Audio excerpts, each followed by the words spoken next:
Yo, what's up, everybody? It's your boy Maurice, and this is night 11 of my 31 Nights of Halloween movie reviews. Now, it's time for a horror comedy, and that movie is The Blackening. So it's about a group of friends that go out to a cabin in the woods for a college reunion, but they are now stalked by a couple of psycho killers. Now, when I saw this, it was a free screening. I got free tickets, and the theater was packed, bro. The theater was packed. And I could already tell what the experience was gonna be. We were gonna be loud in that bitch. All right. And rightfully so, because this is not even a parody of horror movies. Cause I know when I did my Evil Dead review and probably something else, I was talking about like why the fuck do white people always like to go to a cabin in the woods? Who does that shit? Y'all do. But here with this movie, yes, it's a group of black people going to a cabin in the woods. And the thing is it's not a parody of horror movies. It's what would happen if black people got in this situation. Kind of like how Marlon Wayans did with a haunted house, but that one was still like it still was kind of like it was a parody of paranormal activity. So while his was kind of like that, this one is actually a lot more grounded. And I mean, I'm telling you, when I say like, yeah, this is what would happen if black people's in this situation. Because I can kind of call out a lot of shit. When they get ready to do something, I'll be like, why are you about to do? And then they will call it out before I can even finish my sentence. That shit is just hilarious. The whole cast.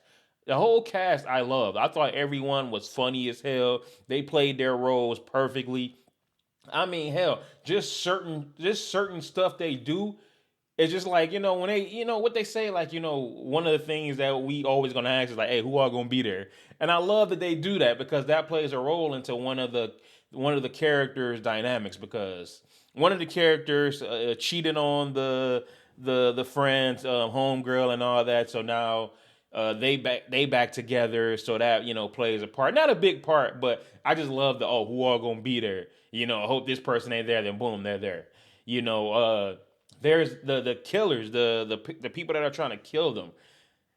They're kind of racist. They're racist. There's a game that they play that just look about racist as hell, but it's basically black question. It's like a black questionnaire, and I love that all of us in the audience are answering that shit. I'm like, okay, this is what I'm talking about. And then there's a question when it comes to friends. That probably had the biggest laugh when it came to that game because every black person knows that Friends is just a ripoff of Living Single. Everybody knows that. The thing is, I'm not gonna lie, I don't watch Living Single. I only, I've seen episodes because my mom's loved it, but I became a Friends fan a couple years ago, and I love Friends. But it is a ripoff of Living Single. But yes, that game when they had to ask that question about friends was just perfect. And the answer to come up with it had the probably like the biggest applause of the movie. I was like, oh my God. But yes, everything, even to how they deal with the killer. I mean, hell, everybody knows that you don't split up.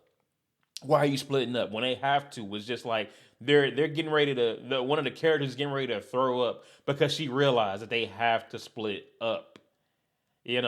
Now there's violence in this movie. Like some people got to get killed, and it's nothing corny and all that. Motherfuckers is getting killed in this movie. The when they go toe to toe with the villain, it's actually I like it, and again, it's funny as hell. You know, they have a character. They have a character that don't belong because it's like, hey, why are you here? Like we didn't fuck with you back then, and his character. His character was not black. His character was not black, and they explain that shit. They go at him throughout the movie about that shit. And then there was one detail about him that everybody in the theater was just like, oh. And I'm sitting there thinking like, well, shit, I don't know how to do that either. But overall, though, The Blackening is funny as hell. I've seen this movie multiple times since it came out. Again, it's a parody. It's not a parody. It's basically a horror movie and what black people would do in that situation, and they pull it off perfectly. So I'm gonna give the Blackening. I'm gonna give it a B plus. I love this movie. This movie's awesome. If you love a good comedy, definitely watch this. This is a movie where I would love a sequel because I'm like, okay, now y'all did the horror aspect of like being in a haunted house. Maybe do it in another, well, not a haunted house, but like dealing with some psycho killers.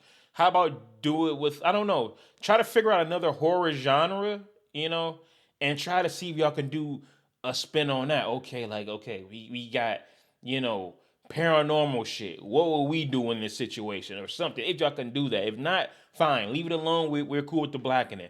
But yes, man, they killed that with this movie.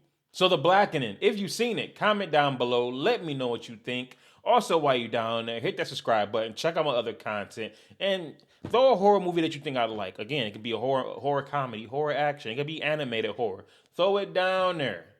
That doesn't always have to be a psycho killer or something like that. You know, psychological horror. I don't know, but throw it down there because I got 20 more days of this. So hey, I'll get to it. Also has to be on a streaming site so I can check it out. You know, Hulu, Netflix, Amazon. You get what I'm saying. Hey, but thank y'all for watching. And as always, I will see y'all next time. Peace.